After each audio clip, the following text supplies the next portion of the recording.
How's it going? If you're bored at home doing Zoom calls for everything, socializing, business, whatever, maybe you're binge watching Netflix, I don't know, maybe you're eating a lot, whatever it is, and you're craving socializing, check out my next tips on how to socialize and how to keep sane during these times when you might want to socialize, whether you're an extrovert or you're an introvert that wants to create a really cool social life. Check this video out.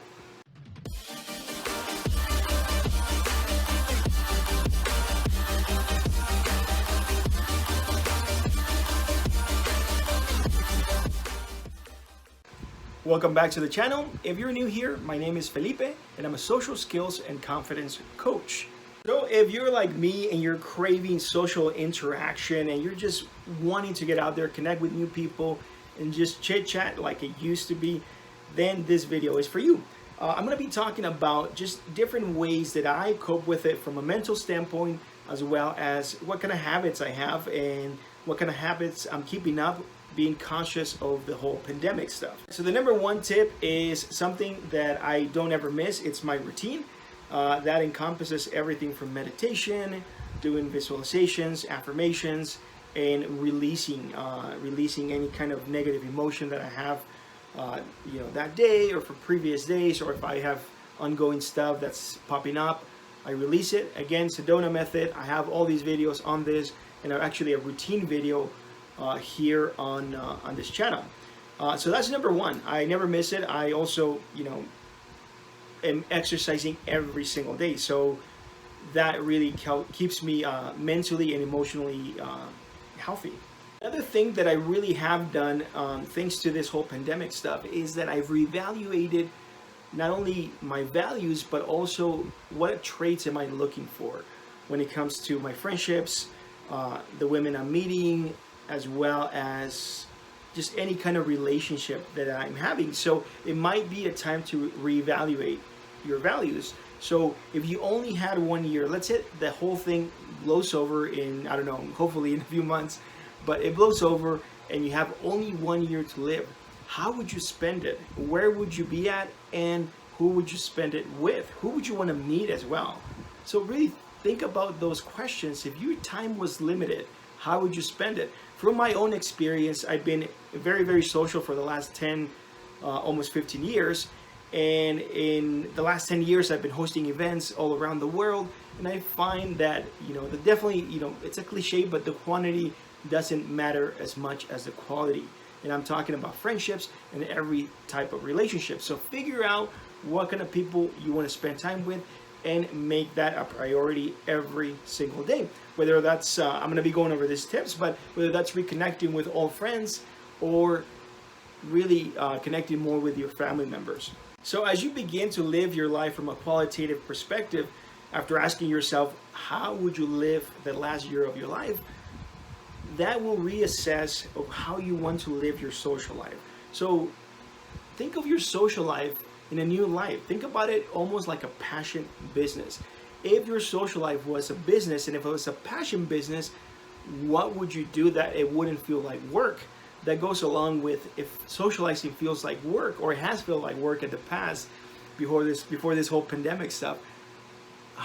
What kind of things would you be doing, or what kind of people would you be relating to where it would be effortless? So what kind of passions are you into is basically what I'm asking you.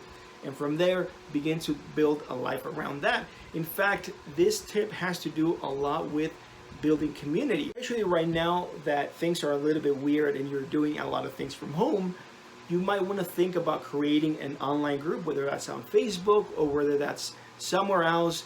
Begin to create a community around what you're passionate about. Maybe you take on new hobbies. If that is something new that you're getting into, or maybe you've been into it for a while, maybe you want to think about either joining these types of communities online or really creating your own. I would really lean towards creating your own, because at that point you begin to build social skills at a whole other level where you're being the host and you're leading these communities. Personally, for me, I am going to be focusing on setting up a Facebook group that's all around this, whole thing about socializing and a specific type of lifestyle that I like to live. And I will be putting a link down below on the description if you want to join it. but also continuing to create these videos and posting on my social media channels to create and continue to grow this community. All right, so now I want to talk about the habits that I'm keeping up socially even during the pandemic. So really, it's all about energy. It has nothing to do with what you're doing or what you're saying and that sort of thing. So for me, even when I'm wearing the mask, which I'm wearing it most of the time, people still say hello or they smile at me even before I greet them. So if I do come across people on the street, I say, hey, how's it going? Hey, cheers, whatever, or workers, wherever I'm going. You know, it is definitely a lot of social distancing, not only from my part, but people are a lot more socially distanced. But when you have a specific, type of energy, people will still react to you the same way, even during these times, even if they're wearing a mask or not wearing a mask. So it all has to do with the conversation you're having with yourself. You could just be saying, everyone's just super friendly and they're always saying hello and that sort of thing. Once it gets to your subconscious level, people can really feel that energy. It's like, it's like the way that animals really react to your energy, like a horse or even dogs and that sort of thing. Dogs, cats, whatever.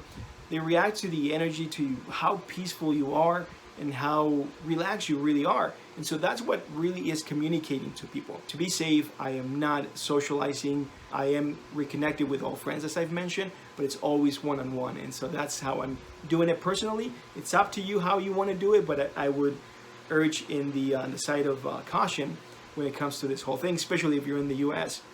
The next thing I would say is I'm moving along into volunteering.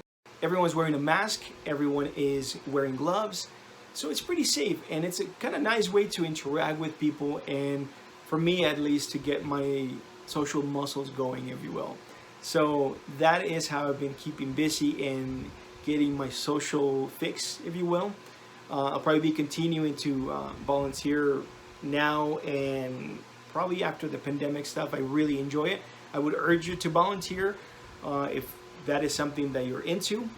You can volunteer for any cause, any passion that you're into. Again, this doesn't have to be, a dreadful time. This could be a time where you're finding yourself, where you're finding your passions, and when you're finding your purpose.